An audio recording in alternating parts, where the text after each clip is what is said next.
नमस्कार दोस्तों, मैं हूं राहुल यादव। स्वागत करता हूं आप सभी का डेसिमल में। आज की वीडियो में हम लोग डिस्कस करेंगे सीटेट 2022 के लिए हिंदी के महत्वपूर्ण पद्यांश।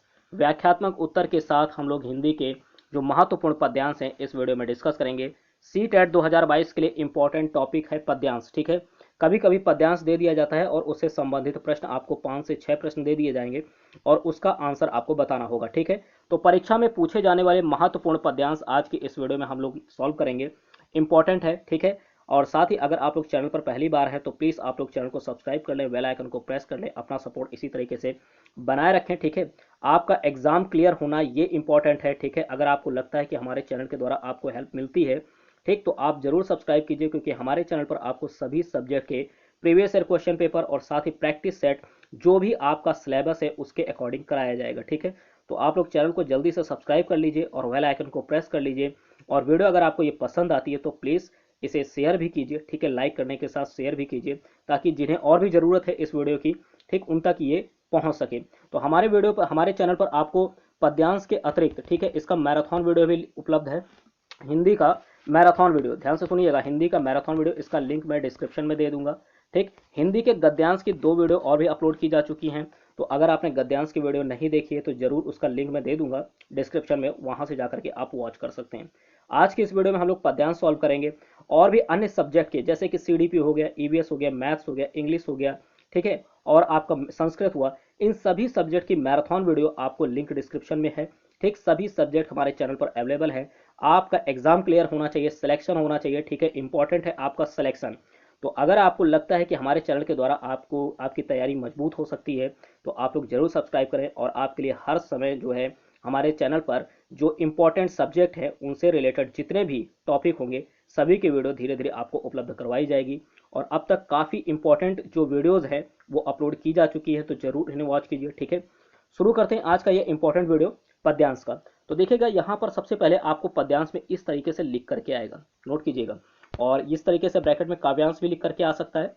तो कहा जाएगा आपको कि निम्नलिखित पद्यांश या काव्यांश के पूछे गए प्रश्नों, कहाँ से, आपको प्रश्न संख्या बता दी जाएगी पहले ही कि कितने, जैसे कि इसमें ले लिया है 1 से 6 तक, कहाँ तक, 1 से 6 तक के सबसे उपयुक्त विकल्प चुनने हैं। आपको यहाँ पर ध्यान देने वाली बात है कि आपको हो सकता है 1 से 2 आंसर उसमें लगे कि ये भी सही हो सकता है बी भी सही लगे और सी भी सही लगे, लेकिन सही लगने से मतलब नहीं है, अकॉर्डिंग टू पैसेज। ठीक है, जो पैसेज के अनुसार आपको ये देखना है कि कौन सा सबसे बेस्ट आंसर होगा, उपयुक्त कौन सा होगा। ठीक है, सबसे सुटेबल आंसर कौन सा होगा, वही आपको सेलेक्ट करना है राइट आंसर के रूप में। ठीक है, तो सबसे पहले आपको क्या करना होगा, देखिए, क्वेश्चन पढ़ लेने से एक तो आपका ये हो, मैंने आपको ट्रिक बताया था गद्यांश में कि या तो आप क्वेश्चन पहले पढ़ लीजिए, ठीक है, तो उससे ये पता चल जाता है कि हाँ ये क्वेश्चन पूछे गए हैं। या अगर आप नहीं पढ़ना चाहते हैं पहले क्वेश्चन, आप पहले पैसेज ही पढ़ना चाहते हैं काव्यांश का या गद्यांश का, तो पहले पैसेज ही पढ़ सकते हैं। ठीक है, उसके बाद क्वेश्चन पर आइए। तो सबसे पहले हम लोग यहाँ पर आज देखेंगे जो पैसेज है उसको पढ़ेंगे। तो पैसेज यहाँ पर लिखा हुआ देखिएगा, जो पद्यांश है यानी काव्यांश से लिखा है कि जीवन के इस मोड़ पर कुछ भी कहा जाता नहीं। ठीक है, जीवन के इस मोड़ पर कुछ भी कहा जाता नहीं, ठीक, कुछ भी नहीं कहा जा सकता।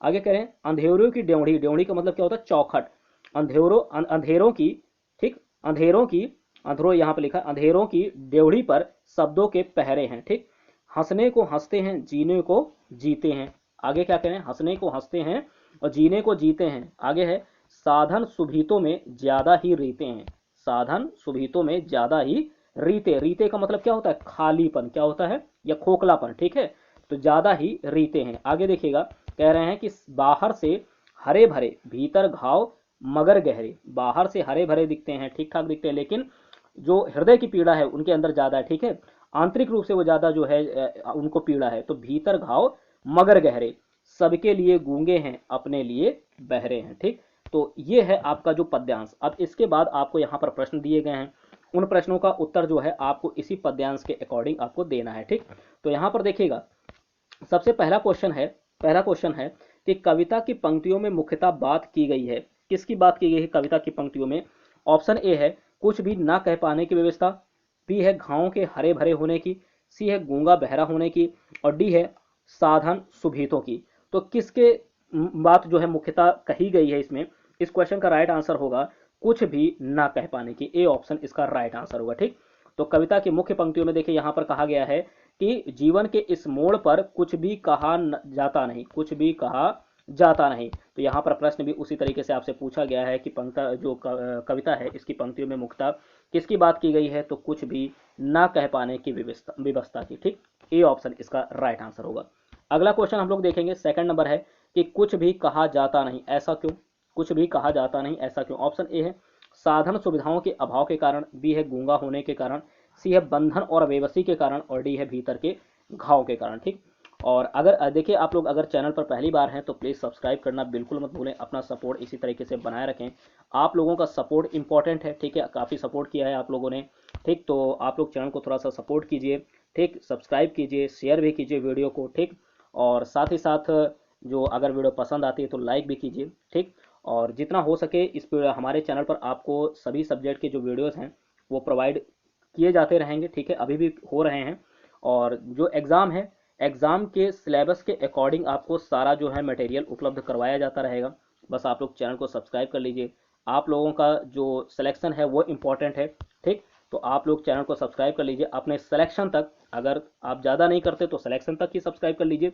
आपका सिलेक्शन इंपॉर्टेंट है, जहाँ से आपको सही लगे वहाँ से आप लोग जो है पढ़ाई कीजिए। अगर आपको लगता है हमारे चैनल पर आपको बेस्ट मटेरियल मिल रहा है, अच्छा कंटेंट मिल रहा है, तो आप लोग ज़रूर सब्सक्राइब कीजिए। ठीक है, क्योंकि आपका जो सिलेक्शन है इससे आपकी तैयारी है वो और मजबूत होगी। ठीक, तो देखिएगा इस क्वेश्चन में है कि कुछ भी कहा जाता नहीं। इस क्वेश्चन का राइट आंसर होगा सी ऑप्शन। ऐसा क्यों, ये है बंधन और बेबसी के कारण कुछ भी नहीं कहा जाता। ठीक, बंधन और बेबसी के कारण कुछ भी कहा नहीं जाता है।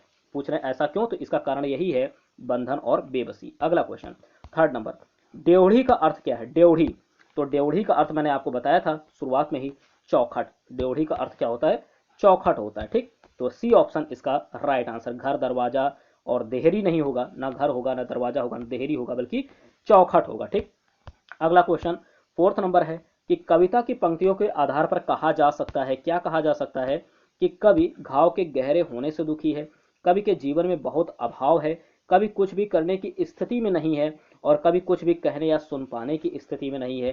तो यहाँ पर आपने क्या देखा कि कवि के घाव गहरे, कवि घाव के गहरे होने से दुखी है, किसे, अभाव से नहीं, कुछ भी कर पाने की स्थिति में नहीं, ऐसा भी नहीं, कुछ भी कभी कुछ भी कहने या सुन पाने की स्थिति में नहीं, ऐसा नहीं। ठीक, वो घाव के गहरे होने से दुखी है, आंतरिक पीड़ा से दुखी है। ठीक है, अगला क्वेश्चन है कि भीतर के घाव से, देखिए अभी क्वेश्चन भी आ गया, भीतर के घाव से तात्पर्य है, क्या तात्पर्य है भीतर के घाव से। ऑप्शन ए है शारीरिक क्षति, बी है हृदय की पीड़ा, सी है घर की भीतर की अशांति, और डी है अंदरूनी चोट। तो देखिएगा यहाँ पर भीतर के घाव की मतलब है हृदय की पीड़ा, किसकी पीड़ा, हृदय की पीड़ा। बी ऑप्शन इसका राइट आंसर होगा, ध्यान रखिएगा बी ऑप्शन इसका राइट आंसर है, हृदय की पीड़ा। ठीक, अगला क्वेश्चन है रीते शब्द से भाव क्या है। रीते शब्द मैंने आपको बताया, यहाँ पर रीते शब्द का भी जो मतलब था, ठीक, यहाँ पर एक शब्द आया था रीते, यहाँ देखिएगा पैसेज में देख लीजिए, एक मिनट पैसेज में देख लीजिए, यहाँ पर कहीं आया है साधन सुविधों में ज्यादा ही रीते हैं, साधन सुविधों में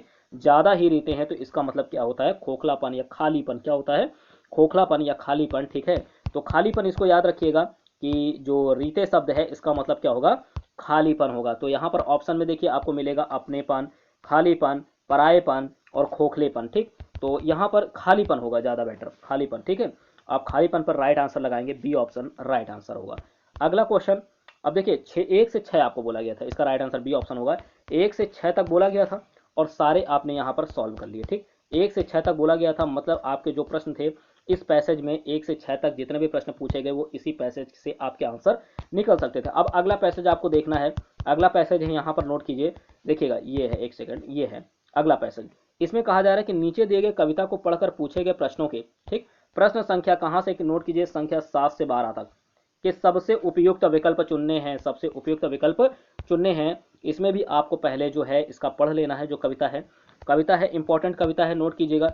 पूर्व चलने के बटोही बाट की पहचान कर ले, है अनिश्चित किस जगह पर सरित गिर गहवर मिलेंगे। ठीक, सरित गिर गहवर मिलेंगे। देखिए इसका आपसे समानार्थी सरिता का या फिर इसका पर्यायवाची भी पूछा जा सकता है। ठीक है, अनिश्चित शब्द है, इसमें कौन सा प्रत्यय लगेगा, ठीक है, ये भी पूछा जा सकता है। तो इस तरीके से क्वेश्चन पूछे जा सकते हैं। आगे है अनिश्चित किस जगह पर बाग वन सुंदर मिलेंगे, नोट कीजिएगा, है अनिश्चित किस जगह पर बाग वन सुंदर मिलेंगे, किस जगह यात्रा खत्म हो जाएगी यह भी अनिश्चित है, अनिश्चित कब सुमन कब कंटकों के सर मिलेंगे, कौन सहसा छू जाएंगे, कौन सहसा छू जाएंगे, मिलेंगे कौन सहसा, ठीक है। आ पड़े कुछ भी रुकेगा, तू न ऐसी आन कर ले, पूर्व चलने के बटोही बाट की पहचान कर ले। ठीक, तो ये कविता थी। अब आपको इसके प्रश्न जो हैं, ठीक, देखने हैं कौन कौन से प्रश्न हैं। तो प्रश्न है कि 7वां नंबर, इस जीवन यात्रा में, इस जीवन यात्रा में ऑप्शन ए कह रहे हैं कि सब और मुश्किलें हैं, कुछ भी निश्चित नहीं है, सब कुछ अनिश्चित है, और डी है सब और सुख है। ठीक है, तो देखिए इस क्वेश्चन का जो राइट आंसर होगा, इस क्वेश्चन का राइट आंसर नोट कीजिए, इस जीवन यात्रा में कुछ भी निश्चित नहीं है। क्या है? कुछ भी निश्चित नहीं है। बी ऑप्शन आपका राइट आंसर होगा। क्यों होगा जरा सुनिएगा कि देखिए इस विराट जीवन यात्रा में कुछ भी निश्चित नहीं है, जीवन के किस मोड़ पर कैसी परिस्थिति आ जाए, ठीक है, इसके लिए तैयार रहते हुए कविता में सार्थक जीवन निर्माण पर बल दिया गया है। तो क्या कहा जा सकता है? बी ऑप्शन इसका राइट आंसर होगा कि कुछ भी निश्चित नहीं है जीवन यात्रा में। आपको ध्यान रखना है, इसका राइट आंसर बी ऑप्शन होगा, कुछ भी निश्चित नहीं है। ठीक, अगला क्वेश्चन, अनिश्चित शब्द में कौन सा प्रत्यय आ सकता है? मैंने बताया आपको कि शब्द में देखिए कभी कभी क्वेश्चन में शब्द दे दिए जाते हैं, पूछा जा सकता है कि इसमें कौन सा उपसर्ग है, या प्रत्यय कौन सा लग सकता है, या कौन सा प्रत्यय इसमें है। ठीक है, तो देखिए इसमें कह रहे हैं कौन सा प्रत्यय आ सकता है, बात समझिएगा, प्रत्यय है नहीं, प्रत्यय है नहीं, कह रहे आ सकता है, इस पॉइंट को नोट कीजिएगा। यानी अनिश्चित में कौन सा प्रत्यय आ सकता है। देखिए अगर हम नीचे से देखें, अनिश्चित, अनिश्चित, अनिश्चित कोई शब्द नहीं बनेगा, अनिश्चिति, अनिश्चिति, छोटी ई की मात्रा, ये भी नहीं बनेगा। लेकिन अगर ता लगा दें अनिश्चित में, ता में बड़े आ की मात्रा लिख दें, तो ये हो जाएगा, नोट कीजिएगा, अनिश्चितता। क्या होगा? अनिश्चितता, ऐसे आएगा अनिश्चितता। तो इसमें ता प्रत्यय लगाया जा सकता है, नोट कीजिएगा, कौन सा प्रत्यय? ता प्रत्यय। यानी आपका ए ऑप्शन राइट आंसर होगा, ए ऑप्शन आपका राइट आंसर होगा। ठीक, अगला क्वेश्चन है, नोट कीजिए, अगला क्वेश्चन के नीचे दिए गए शब्दों में सरिता का समानार्थी शब्द कौन सा नहीं है? आपको नोट करना है, जो शब्द नहीं है उसे विशेष तौर पर ध्यान देना है। ठीक है, कौन सा नहीं है। ठीक, तो देखिएगा ऑप्शन में कौन कौन से हैं, तटनी है, जलमाला है, नद है, प्रवाह है। कौन कौन से? तटनी है, जलमाला है, नद है, प्रवाह है। अब इनमें से कौन सा सरिता का जो समानार्थी शब्द है वो नहीं होगा? तो आपको देखना है कि इसमें सरिता का जो समानार्थी शब्द है कौन सा नहीं होगा? आपका प्रवाह नहीं होगा, यानी सी ऑप्शन, ये जो है समानार्थी नहीं होगा। आपको ध्यान रखना है, तटनी होगा, तटनी होगा, नद होगा, ठीक, और जलमाला होगा। कौन सा? जलमाला भी होगा। लेकिन प्रवाह जो होता है ये सरिता शब्द का समानार्थी नहीं है। ठीक, तो इसलिए आपका राइट आंसर सी ऑप्शन जाएगा। अगला क्वेश्चन देखते हैं, 10वां नंबर, कविता की पंक्तियों में कवि व्यक्ति को किस बात की प्रेरणा दे रहा है? ठीक है, किस बात की प्रेरणा दे रहा है? कविता की पंक्तियों में कवि व्यक्ति को किस बात की प्रेरणा दे रहा है? ऑप्शन है, पर्वतों को देखकर न डरने की, हर स्थिति में आगे बढ़ने की, गहरी नदियों से डरने की, तो हर स्थिति में साहस दिखाने की। आपको यहाँ पर ध्यान देना कि ये पर्वतों को देखकर न डरने की, इसका कोई मतलब ही नहीं। ठीक, ये सब ऑप्शन सही नहीं होंगे। गहरी नदियों से डरने की, ये भी नहीं, बचा आपका 2 ऑप्शन। अब देखिएगा इसमें आपका ए पूरी तरह कट गया और सी पूरी तरह कट गया, बचा आपका बी और डी। जो सबसे सुटेबल हो वही आपको राइट आंसर सेलेक्ट करना है, हर स्थिति में आगे बढ़ने की और हर स्थिति में साहस दिखाने की।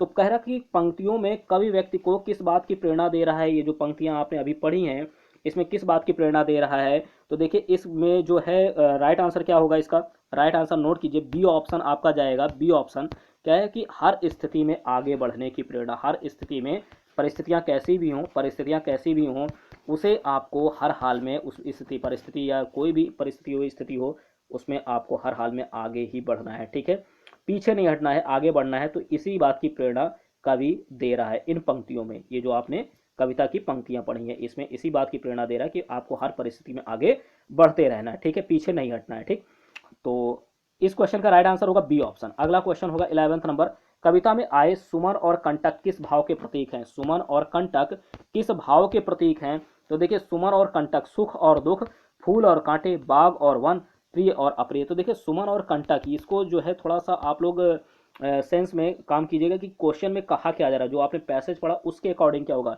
सुमन और कंटक में फूल और कांटे मत लगा देना, बाग और वन मत लगाना, प्रिय और अप्रिय मत लगाना, सुख और दुख। सुमन और कंटक का मतलब ही क्या है? यहाँ पर सुख और दुख से है। ये जो सुमन और कंटक की बात की गई किससे है? फूल और कांटे मत लगाइएगा, गलत मत कर दीजिएगा। कंटक मतलब कांटा है और सुमन मतलब ये पुष्प का पर्यायवाची है या समानार्थी है। ठीक है, तो इससे अंदाजा मत लगाइएगा। आपको कि जो कविता बोली जा रही है ना, ये शब्द बोला गया कविता में अकॉर्डिंग टू आपको यहाँ पर पैसेज जो दिया गया है, ठीक है, पोयम दी गई, उसके अकॉर्डिंग आपको यहाँ पर सेलेक्ट करना है राइट आंसर। तो सुख और दुख होगा। ठीक, सुमन मतलब यहाँ पर सुख से होगा, सुमन मतलब सुख से है, और जो कंटक है ये दुख से मतलब है, ध्यान रखिएगा। ठीक, ये इसके भाव के प्रतीक हैं। तो ए ऑप्शन इसका राइट आंसर होगा। अगला क्वेश्चन 12 नंबर है। 12 नंबर नोट कीजिए कि कविता की पंक्तियों में यात्रा की किस विशेषता की ओर संकेत किया गया है। यात्रा की किस विशेषता की ओर संकेत किया गया है। ठीक है, तो देखिएगा यहाँ पर आपको विशेषता बतानी है। ऑप्शन ए है कठिनाइयों की ओर, बी है अनिश्चितता की ओर, सी है साहस की ओर, और डी है सुखों की ओर। आपको बताना है इसका राइट आंसर क्या होगा। इसका राइट आंसर होगा, देखिए अभी शुरू में ही आपने देखा था एक चीज, ये क्वेश्चन यहाँ पर देखिएगा, पहला ही क्वेश्चन था 7th नंबर यहाँ पर कि इस जीवन यात्रा में कुछ भी निश्चित नहीं है। ठीक है, यानी ए ऑप्शन, आपको बी ऑप्शन यहाँ पर राइट आंसर था, कुछ भी निश्चित नहीं है। यहाँ पर देखिएगा इसमें भी आपको पैसेज के अकॉर्डिंग ही राइट आंसर सेलेक्ट करना है। ठीक है, तो देखिएगा जो उचित विकल्प हो, कठिनाइयों की ओर से कोई मतलब नहीं, साहस की ओर, सुखों की ओर से नहीं है, अनिश्चितता की ओर। ठीक है, अनिश्चितता की ओर संकेत किया गया है। कविता की पंक्तियों में यात्रा की किस विशेषता की ओर संकेत किया गया है, तो अनिश्चितता की ओर संकेत किया गया है। बी ऑप्शन आपका राइट आंसर होगा इसका। ठीक, तो ये थे 7 से 12 नंबर। ठीक, तो आप लोगों ने देखा 7 नंबर से 12 नंबर तक, 7 नंबर से 12 नंबर तक आपने इस कविता के सभी सभी प्रश्नों के उत्तर दिए। ठीक, और उसमें 1 से 6 तक देखा। तो इतने प्रश्न आपने सॉल्व किए। ये पद्यांश, 2 पद्यांश आपने यहाँ पर 2 हम लोगों ने पद्यांश पूरे सॉल्व किए। ठीक, और इनमें आपके कितने सही हुए, 12 क्वेश्चन में, क्वेश्चन 12 ही हैं। ठीक, इससे मतलब नहीं कि 25 या 30 कीजिए। ठीक है, 25-30 यहाँ पर काउंटिंग नहीं करना है आपको, केवल आपका सिलेबस तैयार होना चाहिए, आपका टॉपिक तैयार होना चाहिए, आपके मार्क्स आने चाहिए। ठीक है, आपका सिलेक्शन होना चाहिए, ये इंपॉर्टेंट है। नंबर ऑफ क्वेश्चन से मतलब नहीं है कि आपने 100 लगा लिए, ठीक है, और तैयार नहीं हुआ, ऐसा नहीं है। ठीक, आपका तैयार होना चाहिए। ठीक, तो अगर आपने ये 12 क्वेश्चन सॉल्व किए हैं और आपको ये दोनों पैसेज जो है समझ में आया है, आपके कितने सही हुए हैं, आप इसे कमेंट बॉक्स में कमेंट जरूर कीजिए। ठीक है, और इसी तरीके के वीडियोज़ के लिए आप लोग चैनल को सब्सक्राइब कर सकते हैं। ठीक है, सभी सब्जेक्ट के जो क्वेश्चन पेपर हैं, साथ ही जो प्रैक्टिस सेट है, जितना भी टॉपिक है, ठीक है, सब कुछ कवर कराने की पूरी कोशिश की जाएगी आपकी। ठीक है, और कवर करवाऊंगा इसी तरीके से। बस आप लोग यहाँ पर अपना सपोर्ट बनाए रखिए। ठीक, चैनल को सब्सक्राइब करना बिल्कुल मत भूलें। ठीक है, काफ़ी सपोर्ट किया है आप लोगों ने, इसी तरीके से सपोर्ट करते रहिए।